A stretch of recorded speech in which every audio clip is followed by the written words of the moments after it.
So, picture this. I finally made it back to my ranch after months away, ready to settle in and enjoy some peace. But instead of a warm welcome, things took a sharp turn.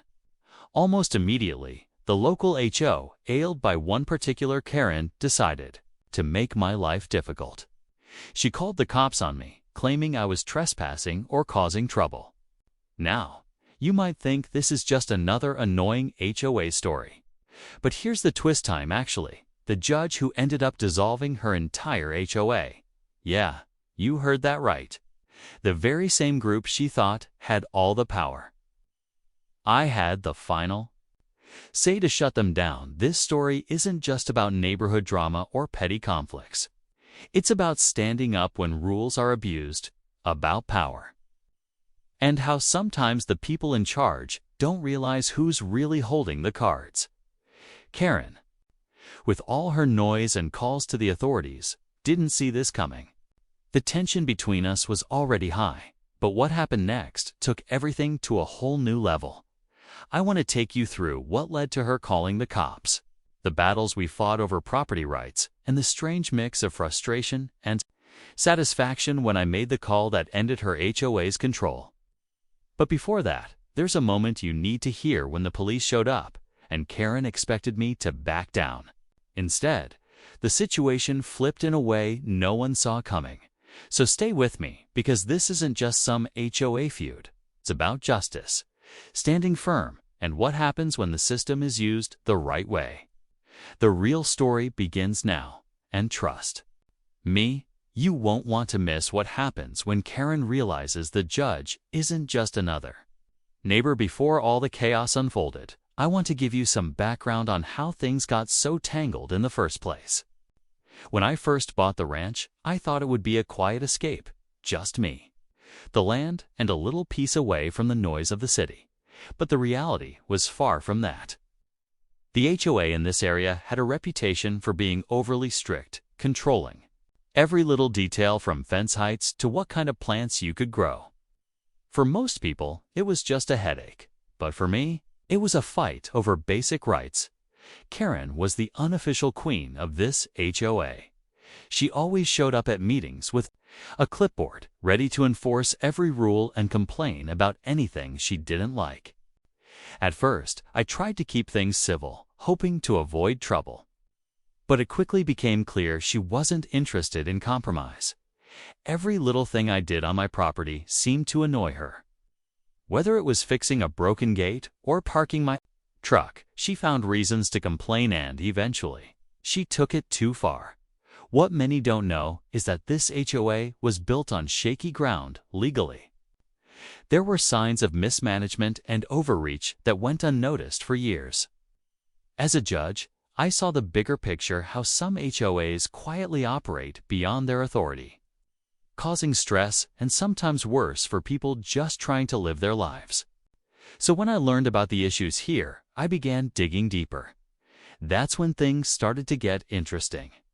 The more I found, the more Karen doubled down on trying to intimidate me, thinking her calls to the cops would scare me off. But instead, it pushed me to take a closer look at the HOA's foundation. What I discovered could change everything.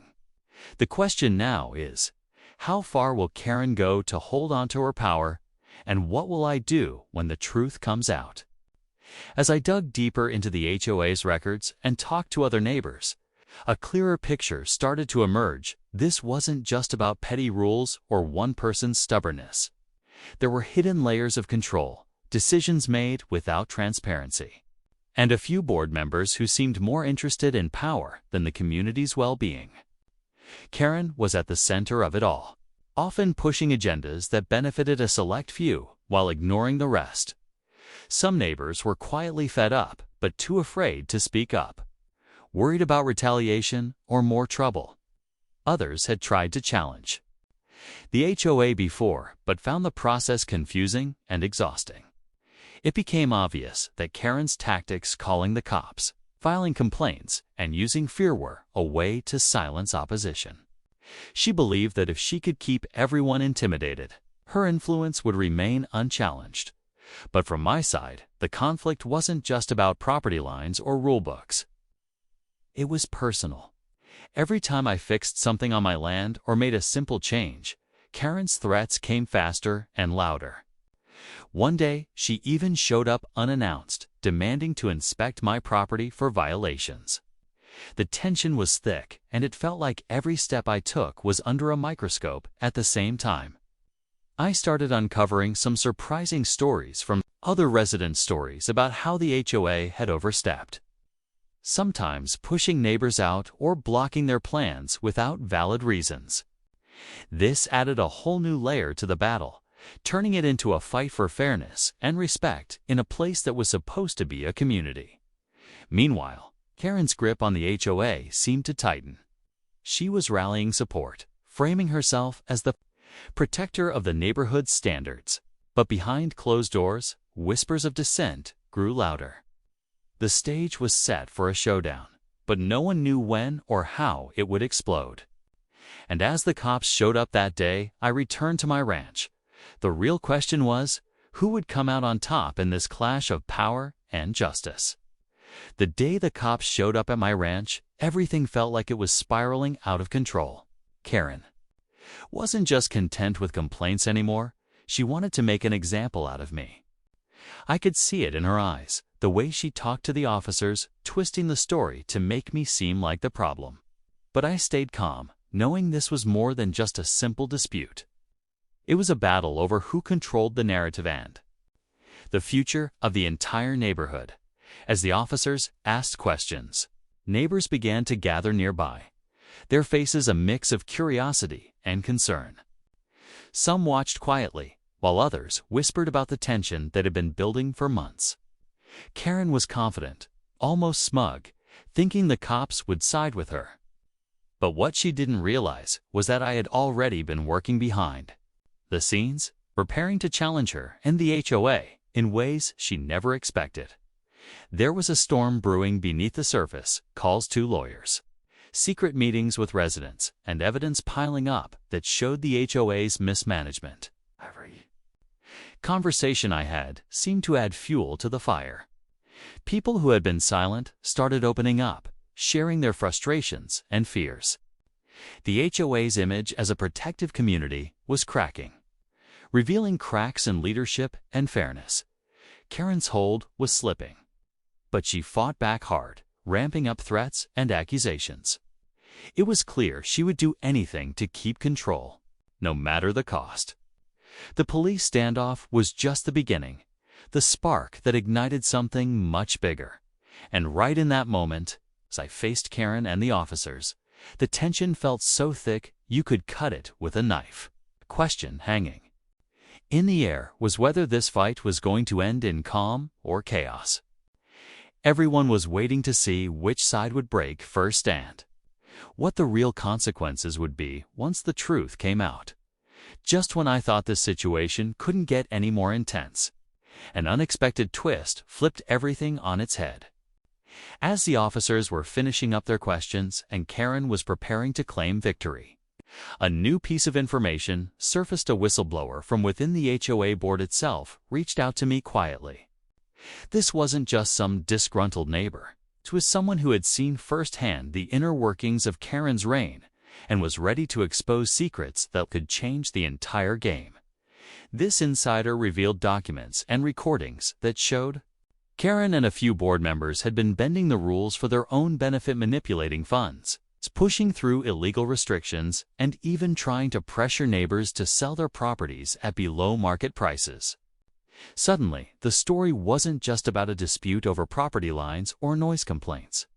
It was about corruption and power abuse at the highest level.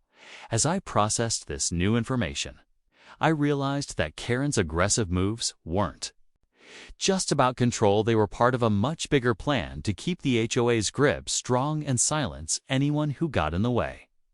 The stakes had risen far beyond anything I expected when I first returned to the ranch. Meanwhile, tensions in the neighborhood reached a boiling point. Some residents rallied behind Karen, still believing she was protecting their interests, while others grew restless, ready to stand up for their rights.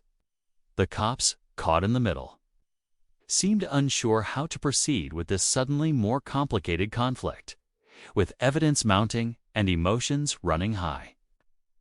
The atmosphere became electric. Every conversation, every meeting felt like a countdown to an inevitable confrontation. The question now wasn't just who would win this fight, but what the fallout would mean for everyone involved. And as I stood there, holding the weight of this new revelation, I knew the next moves would be critical. The battle over the ranch. The HOA injustice was about to reach its most intense moment yet. With the whistleblower's evidence in hand, everything came to a head faster than I could have imagined. I called an emergency meeting with the neighbors and the HOA board, though by then the line between them had blurred. The air was thick with tension as Karen tried to maintain her usual dominance, but the weight of the truth was impossible to ignore. I presented the documents and recordings, laying out the clear pattern of corruption and abuse of power. Karen's confident mask cracked. The room shifted as more residents shared their stories, confirming what the evidence already showed. It wasn't just about one person's stubbornness anymore, it was about a system that had been broken for too long.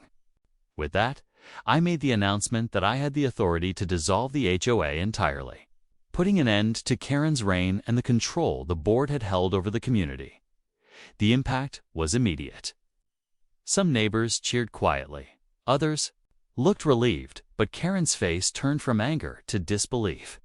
She realized the game was over, but before she could react, a final twist caught everyone off guard. Karen revealed she had secretly filed a legal injunction days earlier, trying to block any changes to the HOA, essentially a last-ditch effort to keep her power. The room fell silent. The fight wasn't completely over yet. Even so, the message was clear. The old ways were ending. The community would rebuild, this time with transparency and fairness. As I left that meeting, the weight of everything settled around me. This wasn't just a personal victory, but a reminder of how important it is to stand up when power is as misused. But as the dust began to settle, one question lingered in my mind: what would Karen do next? Because in a battle like this, the end is rarely as simple as it seems. After that intense meeting, things slowly started to change around the ranch and the neighborhood. With the HOA officially dissolved, the weight that had been hanging over so many people lifted. Neighbors who once kept quiet began to come together, talking openly about how they wanted their community to be a place where everyone's voice mattered, not just the loudest or most powerful. It wasn't perfect, and there were still some bumps along the way, but the shift toward fairness and transparency was real. Karen, for all her fight, eventually stepped back. The legal injunction she filed didn't hold up, and with less support than before, her influence faded. It was a reminder that trying to control others through fear and manipulation doesn't last forever. What stood out most to me was seeing people reclaim their homes and their peace without unnecessary interference. That was the true victory. Looking back, this whole experience taught me a lot, not just about the limits of authority or the complexities of property rights, but about resilience and standing up for what's right, even when the odds seem stacked against you. It's easy to feel powerless when faced with someone like Karen or a system that seems rigged. But this story showed me that knowledge, patience, and community can turn things around. If there's one takeaway I want to leave you with, it's this: don't let anyone make you feel like your home or your rights don't matter. Whether it's an overbearing HOA or any form of unfair control, there's always a way to push back thoughtfully and legally. And sometimes, the person who seems least likely to fight back ends up changing everything. Thanks for following along with this story. If you've ever dealt with HOA drama or tough neighbors, you know how tricky it can be. So I hope this helps you see that change is possible and justice can win in the end.